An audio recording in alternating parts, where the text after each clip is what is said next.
नमस्कार, मैं हूं आशीष चित्रांशी और आप देख रहे हैं the news launcher. Hot topic with Hemant Atri. Control room सबसे पहले हेमंत जी को जोड़िए। स्वागत है हेमंत भाई आपका।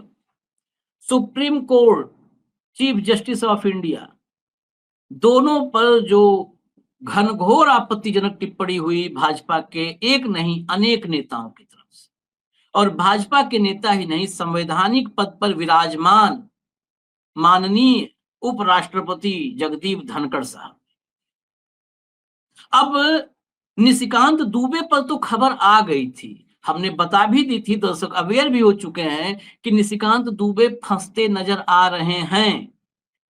गेंद वेंकटरमणी के पाले में है।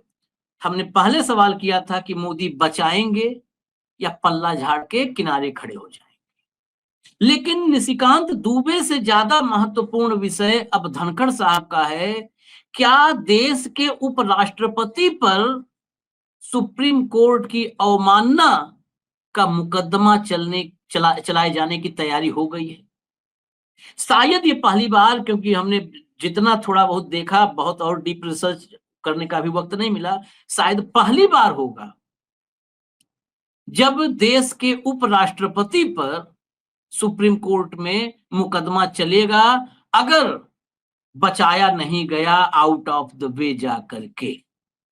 क्योंकि अब जगदीप धनखड़ पर अवमानना की कार्रवाई शुरू करने की, अवमानना का केस चलाने के लिए चिट्ठी लिख दी गई है, और ये चिट्ठी भी लिखी गई है अटॉर्नी जनरल वेंकटरमणी को।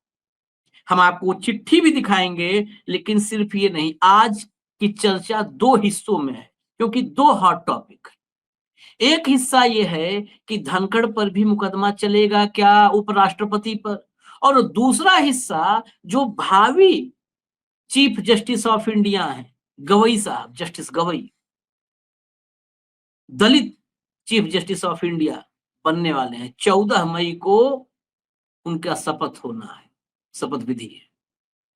जस्टिस गवई ने, अब तक सुप्रीम कोर्ट मौन है, लेकिन जस्टिस गवई बर्दाश्त नहीं कर पाए निशिकांत दुबे की वो बदतमीजी, उसको बदतमीजी कहेंगे, बदतमीजी बर्दाश्त नहीं कर पाए, और उन्होंने बड़ा झटका दिया है।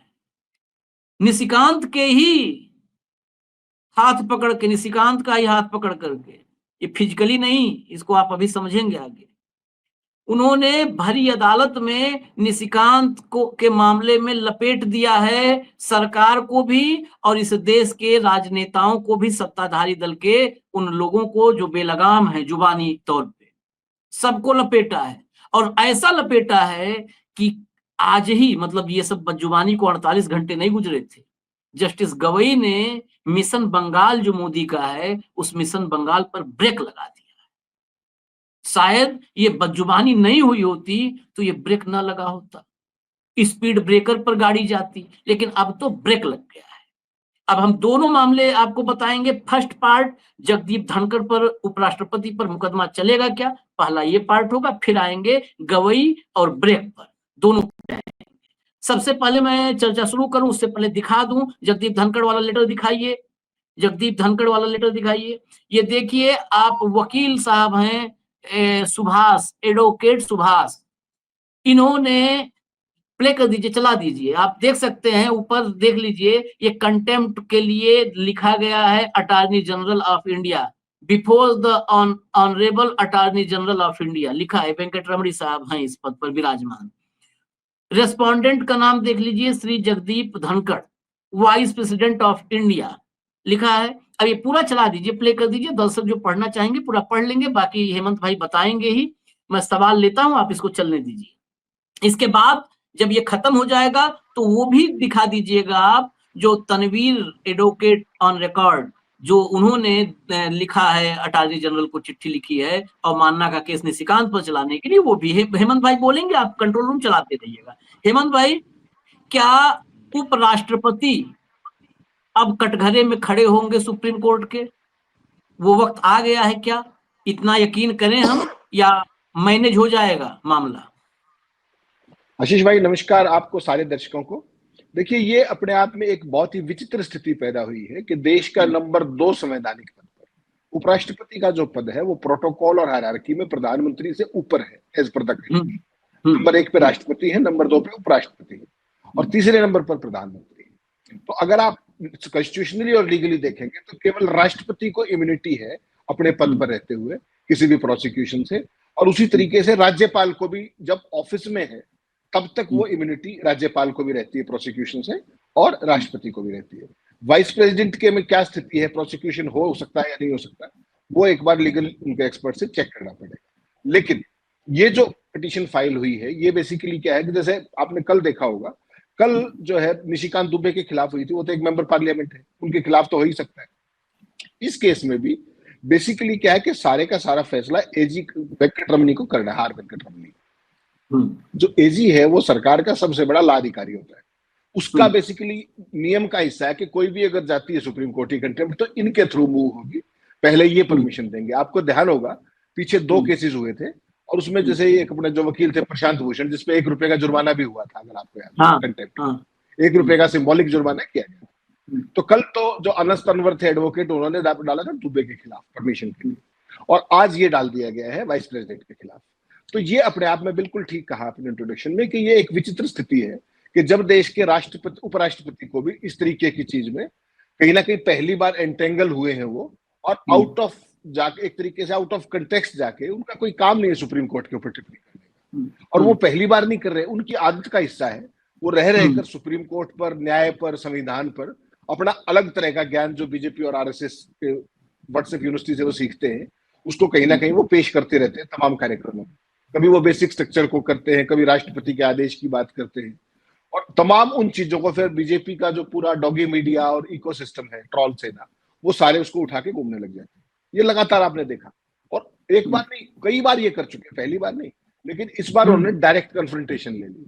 वो क्यों ले ली? क्योंकि इस बार सुप्रीम कोर्ट ने डायरेक्ट उनकी जो बीजेपी सरकार का जो गेम चल रहा है 11 साल से, उसको एक्सपोज कर दिया कि अपोजिशन की सरकारों को किस तरीके से गवर्नर्स के थ्रू ये चलाते हैं, गवर्नर्स के थ्रू मैनिपुलेट करते हैं सरकारों को। तो इस बार इनकी दुखती रग पकड़ी गई, और 10 केस जो तमिलनाडु में रवि ने किया था वो सारे का सारा खेल खत्म हो गया इनका। तो सुप्रीम कोर्ट का फैसला अकेले तमिलनाडु पे तो लागू नहीं, बाकी सारे विपक्ष शासित राज्यों पर भी पूरे देश पे लागू है। तो बीजेपी की एक बहुत बड़ी जो कमजोर नस थी वो सुप्रीम कोर्ट ने ना केवल एक्सपोज कर दी, बल्कि उस सारे गेम को एक्सपोज करते हुए टाइम बाउंड कर दिया कि गवर्नर 1 महीना उपराष्ट्रपति के पास भेजेंगे तो 3 महीने और लाइक। तो वो कहीं ना कहीं उस पर इनको लगा कि more loyal than the king ही हो जाओ तुम खुद ही, और इन्होंने वो भाषण दे मारा वहां पर, जो कि नहीं देना चाहिए था, और वो that is unbecoming of A conduct of a constitutional function. इस तरह का व्यवहार की अपेक्षा नहीं की जाती है राष्ट्रपति से, उपराष्ट्रपति से, इस तरह के पदों पर। लेकिन देश में अब ये नया सामान्य हो गया है आशीष भाई, अगर आप देखेंगे इस सारे खेल की शुरुआत अगर आप देखें किरण रिजिजू ने की थी। जिस दिन वक्फ पे पहली हियरिंग होनी थी सुप्रीम कोर्ट में, उसकी पूर्व संध्या पर शुरुआत किसने की?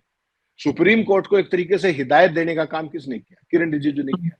अगले दिन उपराष्ट्रपति ने किया, उसके बाद निशिकांत दुबे मैदान में आ गई, सीधे चीफ जस्टिस को देश में कथित सिविल वार के लिए दोषी ठहरा दिया, सीधे सीधे चीफ जस्टिस का नाम लेके, संजीव खन्ना कह के बाय नेम। वो निशिकांत दुबे ने वहां भी नहीं रुके, अब उन्होंने कुरैशी साहब को भी लपेट लिया और लगे पड़े सारे के सारे। तो ये बेसिकली, और इसमें सबसे इंटरेस्टिंग बात देखिए प्रधानमंत्री क्या कर रहे हैं।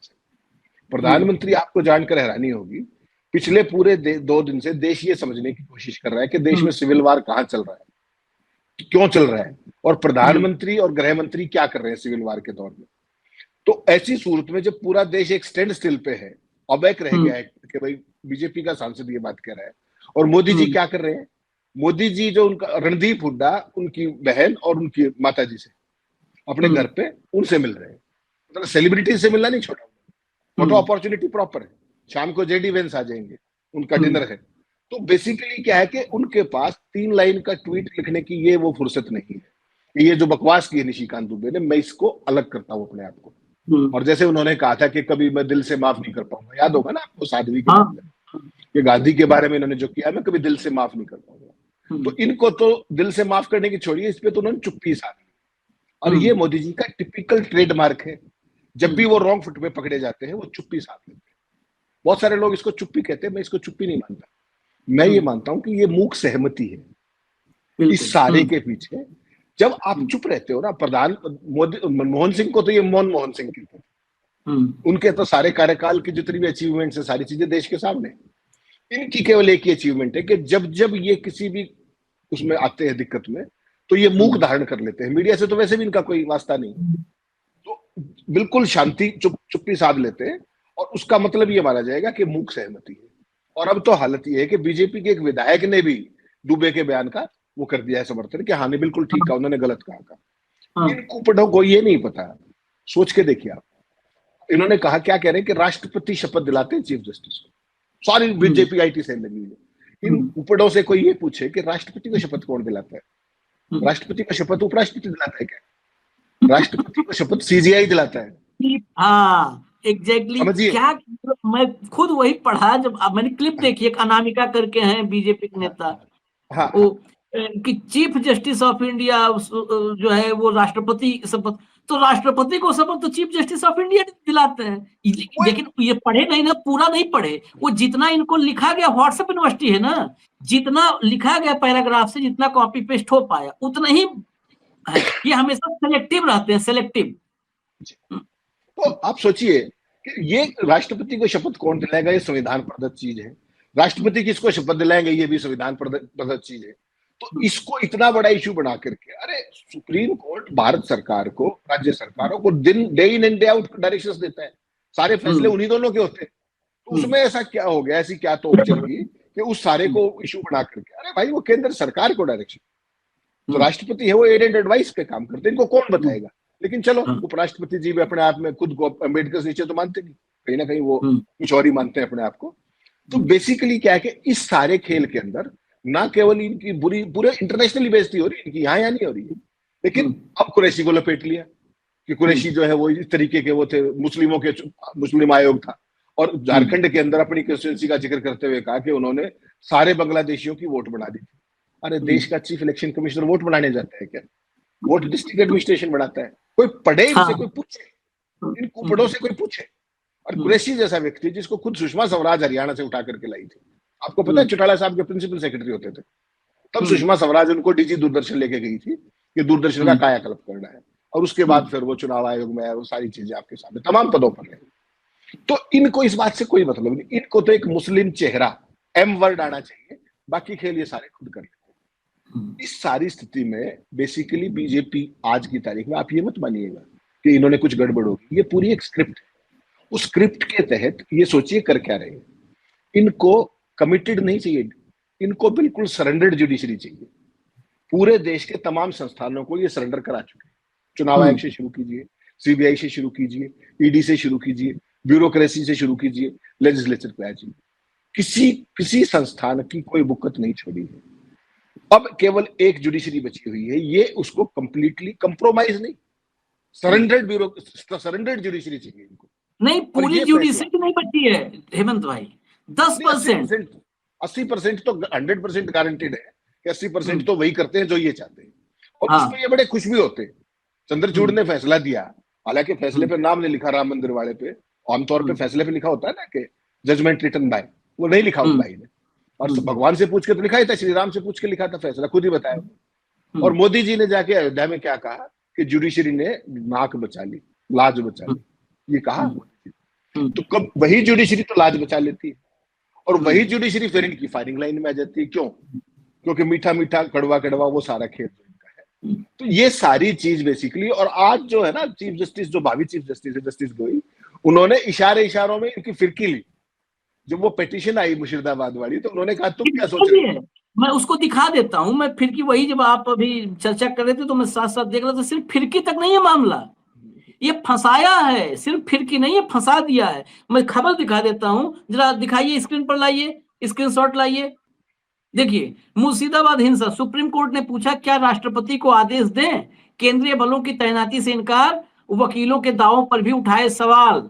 अब इसके भीतर आइए, जरा दिखाइए, इसके भीतर जो लिखा है वो पार्ट दिखाइए। नेक्स्ट लाइए आप, अगला स्क्रीनशॉट है वो लाइए फटाफट। हाँ देखिए, सुप्रीम कोर्ट ने सोमवार को बंगाल में राष्ट्रपति शासन लागू करने और पैरामिलिट्री फोर्स तैनात करने की याचिका पर कोई आदेश जारी करने से इनकार कर दिया।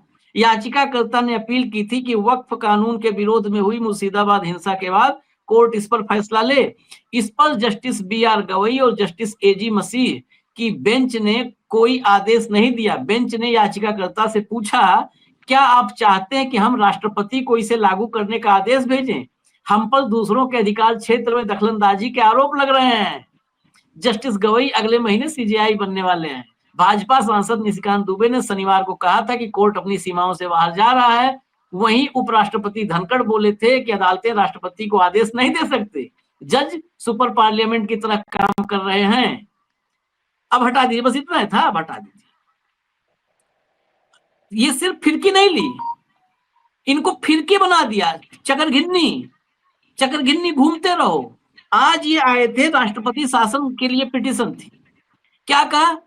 धनखड़ ने कहा था राष्ट्रपति को आदेश देगा सुप्रीम कोर्ट। उनका भाई हम कैसे दें, लोग कह रहे हैं अतिक्रमण कर रहे हैं हम अधिकार क्षेत्र में दूसरे के, हम नहीं देंगे, जाओ।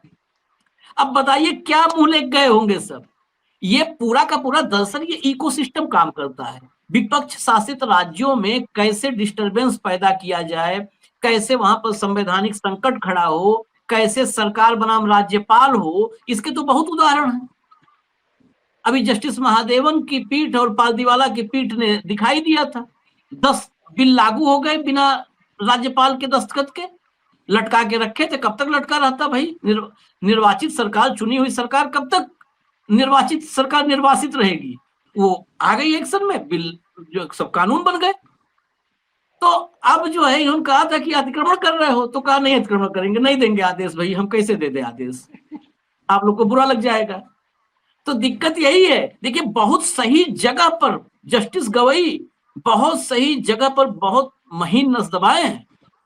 आप कल कह रहे थे कि नहीं करो, राष्ट्रपति को बताओगे, तो कहा हम नहीं बताएंगे। भाई साहब आप कैसे कह रहे हैं कि हमको कि हम बता दें राष्ट्रपति को? हम नहीं बताएंगे राष्ट्रपति को, जाइए वापस। ये मैं कह रहा हूं, जो अगला पार्ट था, अगले पार्ट पे ले आए चर्चा को। गवई ने बेसिकली भाजपा का और भाजपा के इकोसिस्टम का जो मिशन बंगाल था उस पर क्या ब्रेक लगा दिया, और उस ब्रेक की वजह धनखड़ और निशिकांत बन गए। नहीं अजीज देखिए, एक चीज बड़ा सिंपल है, राष्ट्रपति शासन कभी भी सुप्रीम कोर्ट नहीं लगाता है।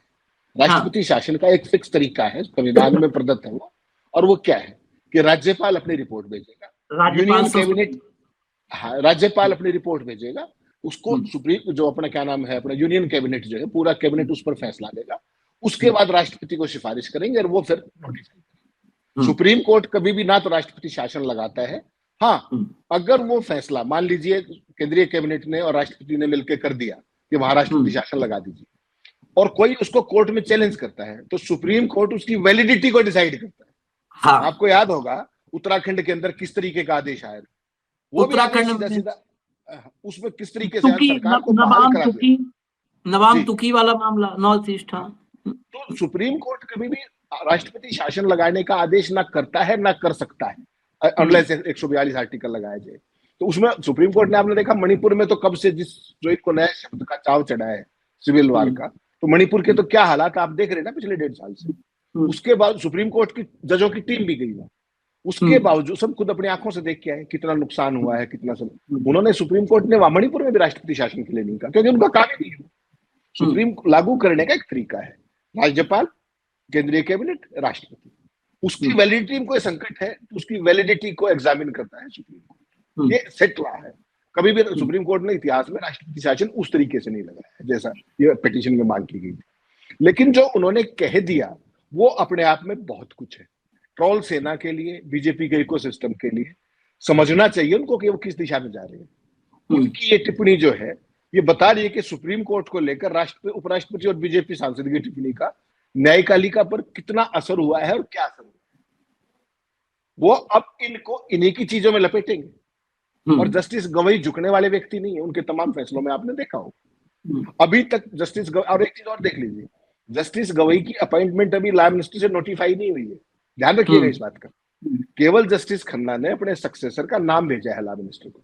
अभी जब मैं शो में आया उससे पहले मैंने चेक किया कि कहीं नोटिफाई तो नहीं हो गया है, अभी तक नोटिफाई नहीं हुआ है। उसके बावजूद भी उस आदमी की बैकबोन बिल्कुल सीधी है, उसने जो कहना था वो कह दिया, इस मामले में भी और उस मामले में भी, सारे मामलों में। आप जाइए अटॉर्नी जनरल के पास, जो भी है कंटेम्प्ट के लिए जो लेट डाउन प्रोसीजर, वहां जाइए, वी कांट स्टॉप यू ना। हम आपको कह सकते हैं आप आइए, ना हम कह सकते हैं आप जाइए, आपको जो करना है कीजिए। तो बेसिकली क्या है कि ये जो आज हालात है ना आशीष भाई, इसकी केवल गंभीरता को देखने की जरूरत है। जिस प्रोजेक्ट के ऊपर बीजेपी आज की तारीख में लगी हुई है, रिजिजू से लेकर धनखड़ से लेकर के निशिकांत दुबे से लेकर के विधायकों तक पे बात आ गई है, तो वो एक पूरे प्रोजेक्ट का हिस्सा है इनके। और वो प्रोजेक्ट है जुडिशरी को डिमीन करना, जुडिशरी को बदनाम करना, जुडिशरी को बैकफुट पे लाना। ये स्क्रिप्ट है बाकायदा, ये सारे उस स्क्रिप्ट पे काम कर रहे हो। अब ये जुडिशरी के ऊपर है कि उस स्क्रिप्ट को पढ़ करके बिटवीन दी लाइंस और इनके खेल को नेस्तनाबूद करते हैं या वो झुक जाते हैं। क्योंकि आप एक चीज देख लीजिए, वक्फ बिल पे इनकी आत्मा अटकी हुई है आज की तारीख में, अगर आप सारे केसेस को देखें। और जस्टिस खन्ना को 13 मई को रिटायर होना है। वक्फ बिल पे 2 हियरिंग हो चुकी है और जाने से पहले पार्ट 3 केस है, वो इस केस पे फैसला देके जाएंगे। और वो फैसला क्या होगा उसकी इंडिकेशन आपको मिल चुकी है अभी मोटे तौर पर। तो अगर सब कुछ ठीक रहा, और वक्फ बिल मोदी और शाह ने तो उसको बिहार चुनाव के बाद पे सोच रखा था, तब लाएंगे। ये जो वहां से नागपुर से मैंडेट लेकर के आए थे ना कि जाओ और सबसे पहले वक्फ बिल को पास करो, ये उसका हिस्सा था। संघ ने होमवर्क दिया था इनको, इसीलिए रात को 12 बजे लोकसभा और 2 बजे राज्यसभा में पास हुआ था, ध्यान होगा। अगर उसमें सुप्रीम कोर्ट में कुछ हो जाता है तो ये सारे उसको प्रीएम्प्ट करने में लगे हुए कि जुडिशरी को किस तरीके से दबाव में ले लो। अब ये जुडिशरी के ऊपर है कि वो फॉर ऑल टाइम्स, और दल जो संगठन है जितने भी संवैधानिक वो है संस्थान, उनकी तरह वो कंब करते हैं या वो सीधी कमर के साथ इनको रेजिस्ट करते हैं। केवल इतनी सी बात है। और ये सारा देश नहीं, पूरी दुनिया देख रही है कि भारत का supreme court whether they will rise to the occasion और नॉट। सवाल केवल इतना बचा है। बीजेपी की मंशा साफ हो गई है कि उनको सबसर्विएंट जज चाहिए, उनके इशारों पर नाचने वाले जज चाहिए।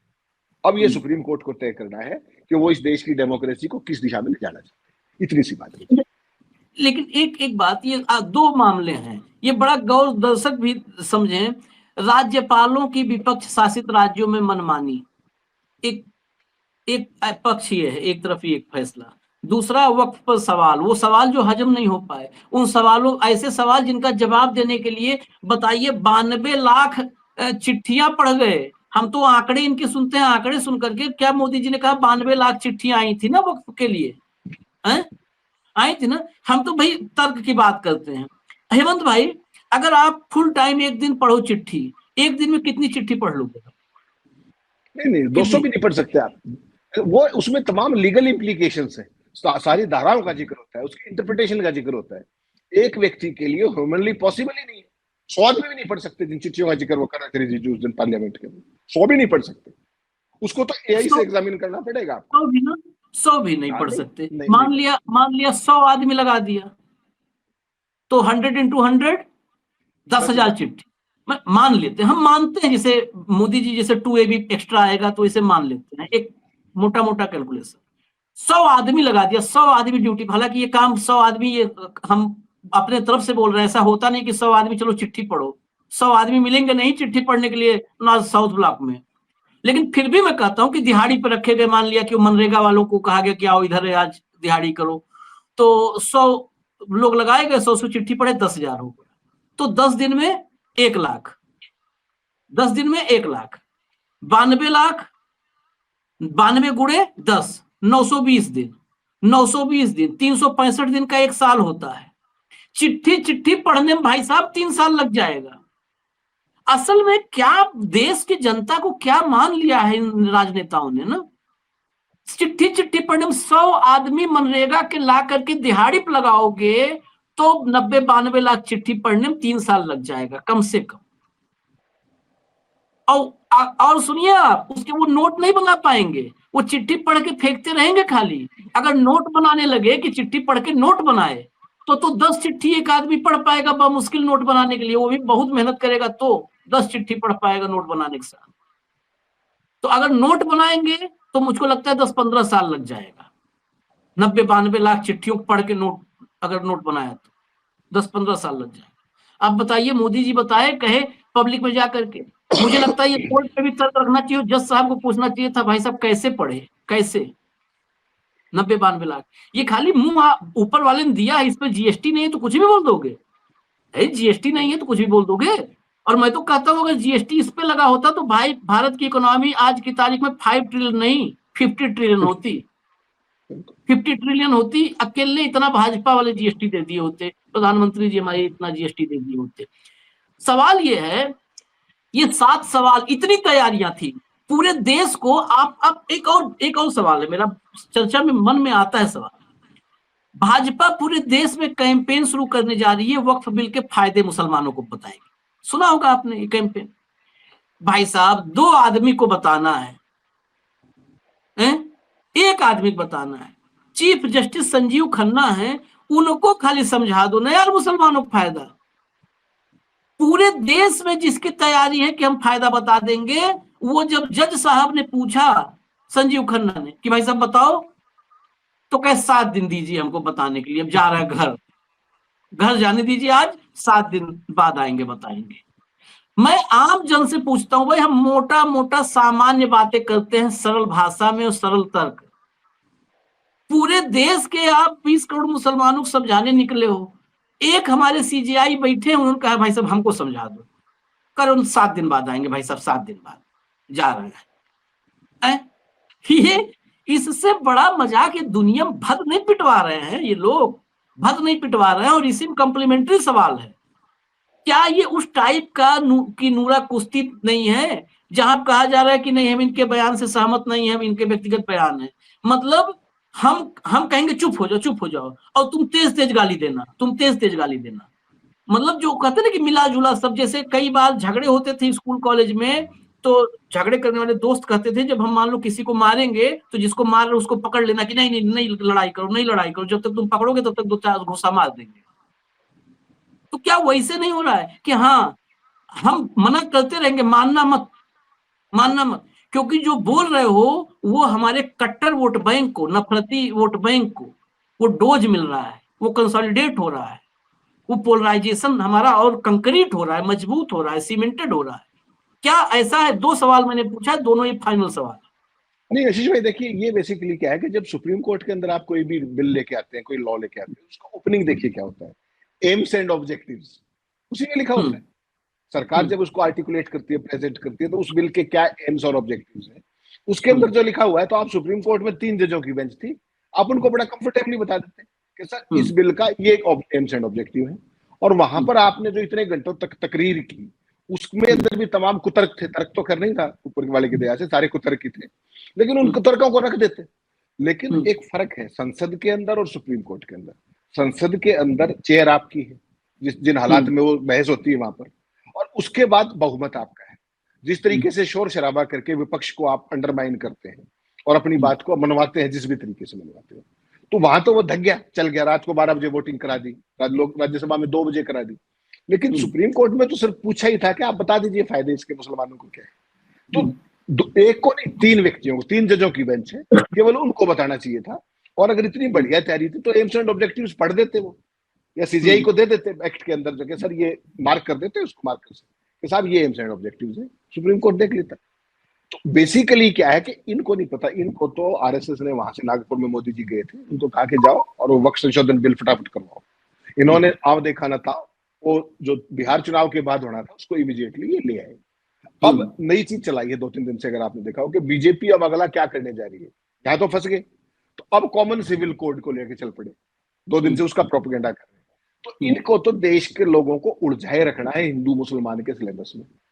कॉमन सिविल कोड लाओगे आप, वो सब पर लागू होगा, मुसलमानों पर, सिखों पर, क्रिश्चियंस पर, सब पर। वो 15 करोड़ आदिवासियों पर लागू नहीं होगा। पता है आपको इस बात का? जब देश के 144 में से अगर 15 करोड़ लागू नहीं है, तो फिर कॉमन सिविल कोड कैसे हुआ? बता दीजिए आप। 15 करोड़ तो बाहर रह गए। वो क्यों बाहर रह गए? 371 लगी हुई है नॉर्थ ईस्ट के अंदर। तो इनको इस बात से कोई मतलब नहीं है। इनके जो भक्त मंडली है उसको घंटी बजाने के लिए सिलेबस दे देते हैं। अब अगले उनको नहीं पता कॉमन सिविल कोड का क्या मतलब है। उनमें से आप पूछ लीजिए 99% को नहीं पता वक्त संशोधन बिल का क्या मतलब है। एक चीज बड़ी है, पंक्चर वाले टाइट हो गए। ये तो टाइट करने पे लगे हुए 11 साल से। वो जो सेडिज्म होता है, जो फील गुड है, नेगेटिव फील गुड, उसमें पूरा देश झूम रहा है। कभी मोदी जी पंक्चर वाला बता देते हैं, कभी कोई शब्द प्रयोग कर देते हैं, कभी कपड़ों से पहचान लेते हैं, कभी उनके खैर ख्वाह बन जाते हैं। ऐसा ही कल्याण जैसे मुसलमानों का भला कर रहे हैं ना, ऐसे ही किसानों का भी भला किया था। याद होगा ना आपको? केस भी सुप्रीम कोर्ट में गया था। किसान समझदार थे, वो आके बॉर्डर पे बैठ गए। दिल्ली में तो नहीं घुसने दिया उनको। लेकिन माफी मांग करके पेड़ छुटा। मुस्लिम्स के साथ वो ये नहीं करेंगे, पता है इनको।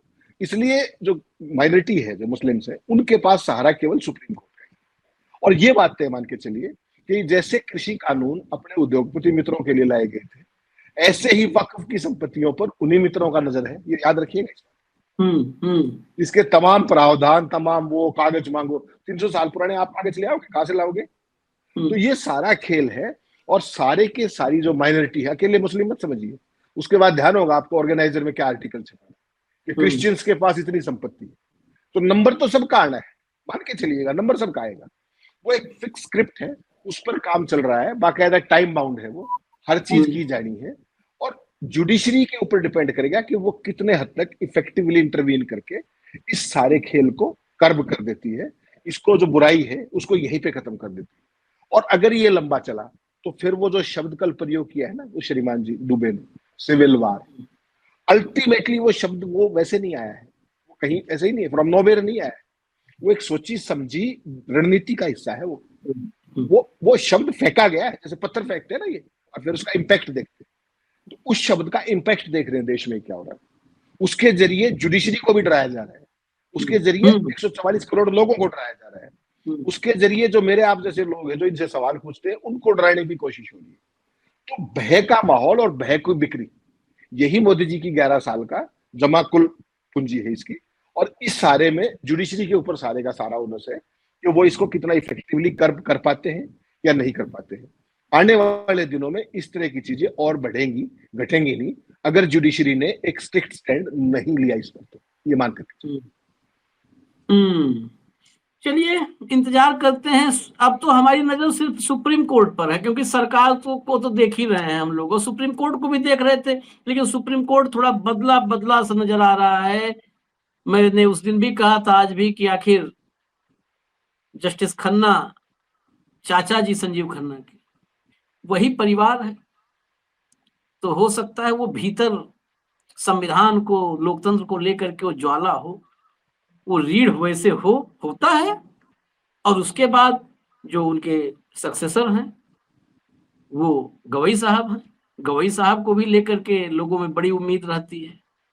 तो इस दौर में सुप्रीम कोर्ट पर नजर रखनी बहुत जरूरी है, क्योंकि हमारे लोकतंत्र और संविधान की रक्षा इस वक्त अगर कोई कर सकता है तो सिर्फ सुप्रीम कोर्ट कर सकता है, और किसी के हाथ में नहीं। हम तो सिर्फ सवाल कर सकते हैं, जगाने की कोशिश कर सकते हैं, लेकिन जो लोग जगे हुए हैं और नाटक कर रहे हैं सोने का, तो उनको तो हम भी नहीं जगा सकते।